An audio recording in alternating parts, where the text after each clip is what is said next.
நம்ம பார்க்குறோம், இவர் பெரிய இராணுவ வீரர், இவர் பெரிய பிரதமர், நாட்டினுடைய அந்த நாட்டை நடத்தி போகிறவர், பிரசிடென்ட்டு, பவர்ஃபுல்லு. எந்த பவர்ஃபுல்லாக இருந்தாலும் குறிப்பிட்ட காலம்தான். நம்ம தான் பார்த்து பயப்படுவோம். இவர் பெரிய சர்வாதிகாரி, பயப்படுவோம். ஹிட்லர் சர்வாதிகாரி, உலகமே பயப்பட்டது. ஆனால் பாருங்கள், அவன் மண் என்பதை மரணம் நிரூபித்து விட்டது. பெரிய பெரிய உலகத்தை ஆட்டி படைத்தவர்கள், பெரிய பெரிய ஆட்கள், நெபுகாத் நேச்சார், எனக்கு முன்னால் யார் நிற்க முடியும் என்று வீரதீரம் பேசினவன், எவ்வளோ பேர் இருக்கிறாங்க. அலெக்சாண்டர் எவ்வளோ பெரிய ஆள். எல்லாம் பார்த்துட்டு அவங்க கடைசியில் என்ன சொன்னாங்க பார்த்தீங்களா? அவ்வளோதான், மண். வேதம் நம்மை குறித்து என்ன நினைக்கிறது தெரியுமா? நம்முடைய உருவம் இன்னதென்று கர்த்தர் அறிந்திருக்கிறார்.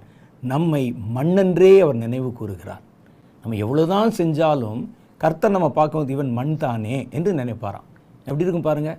மனிதனுக்கு நடுவில் தான் பெரியவன், தேவனுக்கு முன்பாகவும் எவனும் பெரியவன் இல்லை.